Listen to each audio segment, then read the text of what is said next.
चलिए अब खबर आपको दिखा देते हैं दिल्ली से। आज दिल्ली खुल रही है। दिल्ली में क्या खुलेगा, क्या बंद रहेगा? लगभग 50 दिनों के लंबे लॉकडाउन के बाद अनलॉक हो रही दिल्ली में आपको किन सावधानियों के साथ बाहर निकलना है, सब कुछ इस रिपोर्ट के जरिए समझिए।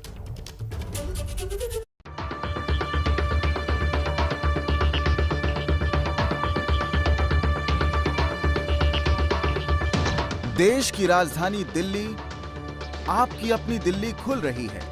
फिर से दुकानों में लगे शटर के ताले खुल रहे हैं। फिर से मेट्रो दौड़ रही है। सबसे पहले समझिए क्या है दिल्ली का अनलॉक प्लान।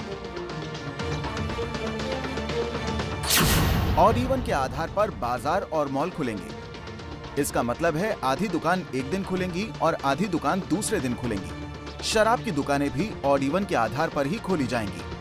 आपके आस पड़ोस की दुकानें हर दिन खुलेंगी। दुकानें सुबह 10 बजे से रात 8 बजे तक खोली जा सकेंगी। सरकारी दफ्तरों में ग्रुप ए के अधिकारी 100% क्षमता के साथ काम करेंगे। बाकी ग्रुप के अधिकारी और कर्मी 50% क्षमता के साथ काम करेंगे।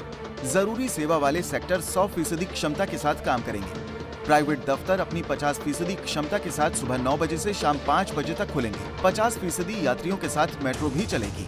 जो दिल्ली में सूनी सड़कें दिखाई दे रही थी, दिल्ली में जो जल जीवन पूरी तरह से गायब दिखाई दे रहा था, वो कहीं ना कहीं फिर से जीवित होता हुआ दिखाई देगा। दिल्ली सरकार मार्केट खोलने जा रही है, उसका हम स्वागत करते हैं।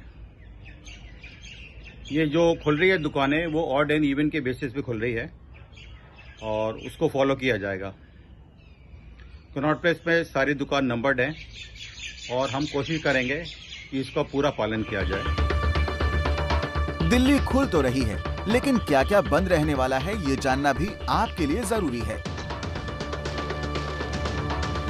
जिम, स्पा, सैलून, वीकली बाजार, restaurant, bar, coaching centre, cinema hall, auditorium, public park, entertainment park, water park और स्विमिंग पूल बंद रहेंगे। इसलिए इन कामों के लिए आप घर से बाहर ना निकलें। अगर काम के सिलसिले में बाहर निकलना है तो दिल्ली मेट्रो की सवारी करें, जो कि 50% क्षमता के साथ आपको आपकी मंजिल तक पहुंचाने के लिए तैयार है। मेट्रो का जो है एक बार फिर से पटरियों पर दौड़ती हुई नजर आने वाली है, लेकिन 50% कैपेसिटी से ही, यानी कि जो नॉर्मल डेज में कैपेसिटी है उससे 50% कैपेसिटी से ही मेट्रो को चलाया जाएगा। कोरोना के केसों में गिरावट जरूर है, लेकिन इसका कहर अभी खत्म नहीं हुआ है। इसलिए बहुत जरूरी हो तभी घर से बाहर निकलें। कोरोना प्रोटोकॉल का पूरी तरह पालन करते हुए ही निकलें। और हमारी सहयोगी इला काज़मी हमारे साथ जुड़ रही हैं दिल्ली से। चलिए इला के पास चलते हैं और इला से जानते हैं कि दिल्ली कितनी तैयार लग रही है अनलॉक के लिए। इला, आप इस वक्त कहां पर मौजूद हैं और दर्शकों तक तस्वीरें पहुंचाइए। क्या हलचल देखने को मिल रही है आज दिल्ली में?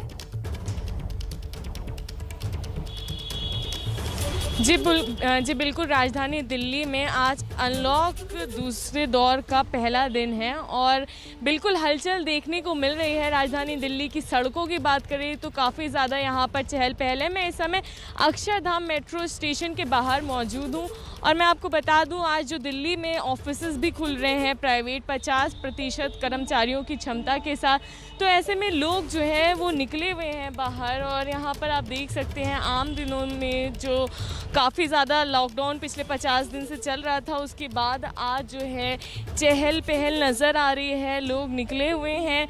लेकिन बसों में थोड़ी समस्या हो रही है। अगर आपको मेरी तस्वीरों से दिख रहा होगा कि बसों में थोड़ा चढ़ने उतरने में भीड़ भाड़ ज़रूर इकट्ठा हो रही है और यहाँ पर लोग हालांकि सभी मास्क लगा करके ही निकल रहे हैं और प्राइवेट के साथ साथ सरकारी जो ऑफिसेज हैं उनमें भी 50% कर्मचारी जो है वो आ रहे हैं। तो ऐसे में जब काम शुरू हो गया है, कामकाज शुरू हो गया है, तो लोग घरों से निकल रहे हैं। और अगर बात करें दिल्ली मेट्रो की तो मेरे सामने आपको अक्षरधाम मेट्रो स्टेशन भी दिख रहा होगा। तो 50% क्षमता के साथ मेट्रो चल रही है।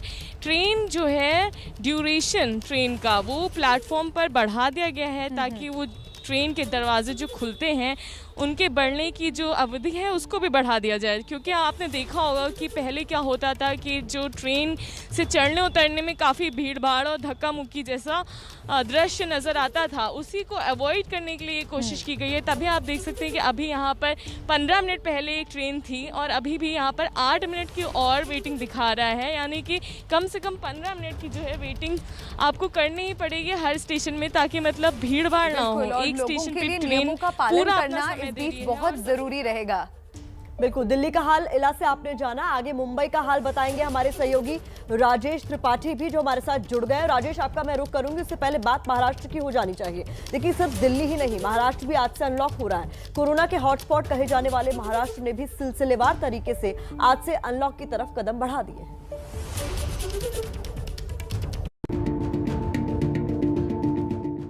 कहते हैं मुंबई कभी रुकती नहीं, लेकिन कोरोना ने भागते दौड़ते इस शहर को रोक दिया। लॉकडाउन ने लोगों को घरों में रहने को मजबूर कर दिया। अब कोरोना के बढ़ते केसों की रफ्तार पर थोड़ा ब्रेक लगा तो महाराष्ट्र सरकार ने ढील देनी शुरू की है, जिसकी शुरुआत आज से हो रही है। महाराष्ट्र सरकार ने 5 लेवल में अनलॉक करने का फैसला किया है। लेवल 1 में सभी दुकानें पहले जैसे खुलेंगी। शादी, अंतिम संस्कार, इंडस्ट्रीज और कंस्ट्रक्शन एक्टिविटी बिना किसी प्रतिबंध के हो सकेंगी। लेवल 2 में सारी दुकानें पुराने समय पर खुलेंगी। 50% क्षमता के साथ थिएटर भी खुल सकेंगे। लेवल 3 में जरूरी सामान बेचने वाली दुकानें हर दिन दोपहर 4 बजे तक ही खुलेंगी। मुंबई को लेवल 3 में ही रखा गया है।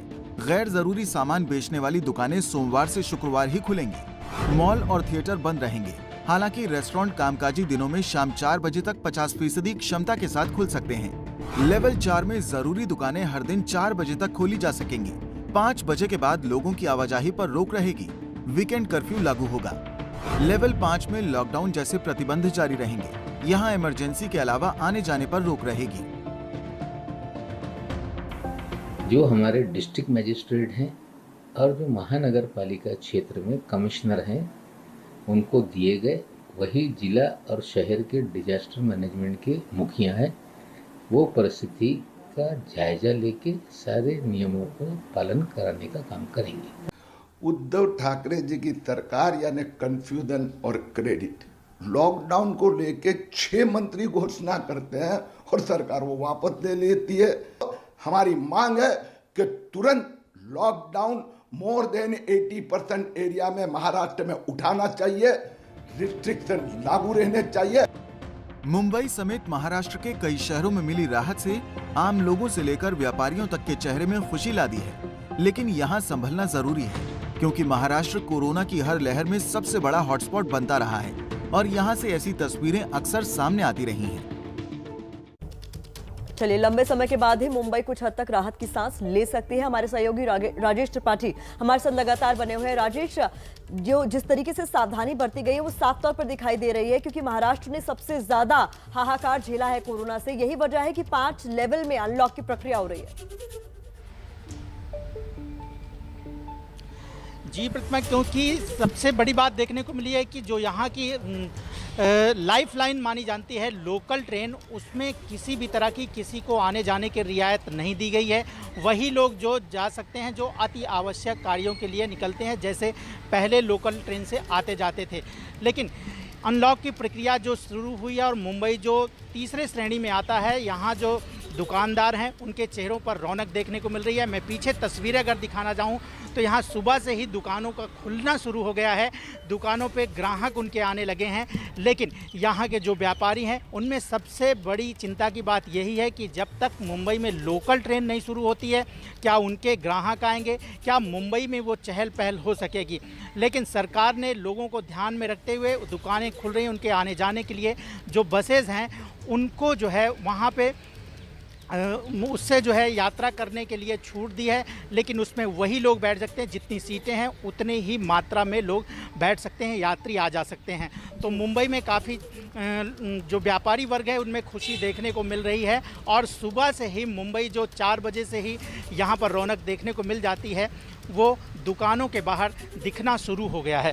जी शुक्रिया राजेश आपका। इला आपका भी बहुत बहुत शुक्रिया। दर्शकों तक ताज़ा अपडेट आप दोनों ने पहुंचाई। नजर आप बनाए रखिएगा, अपडेट्स के लिए आपके पास लौटते रहेंगे, क्योंकि देखिए अनलॉक की तरफ धीरे धीरे अब ये राज्य बढ़ रहे हैं, प्रक्रिया शुरू हो चुकी है। लेकिन ये मौका पहले से ज्यादा सावधान हो जाने का है, क्योंकि अगर हम नहीं संभले तो फिर से लॉकडाउन की नौबत आ जाएगी। और लॉकडाउन से किस हद तक आर्थिक नुकसान होता है बता रही हैं प्रतिमा।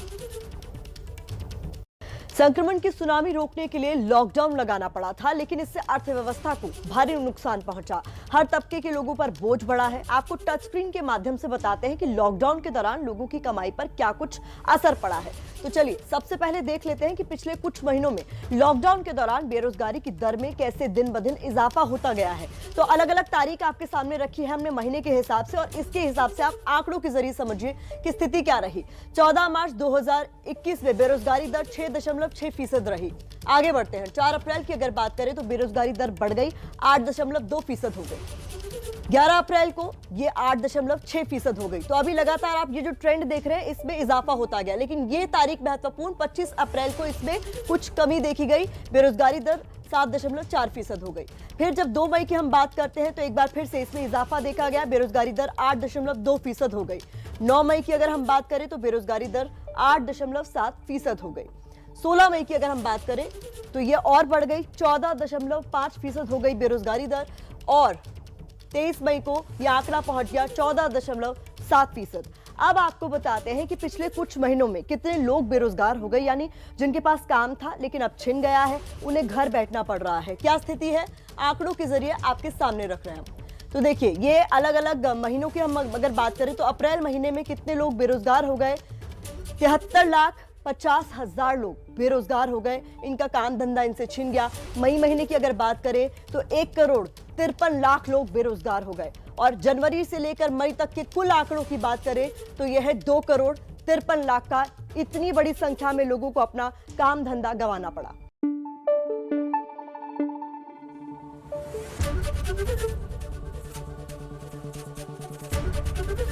एबीपी न्यूज आपको रखे आगे।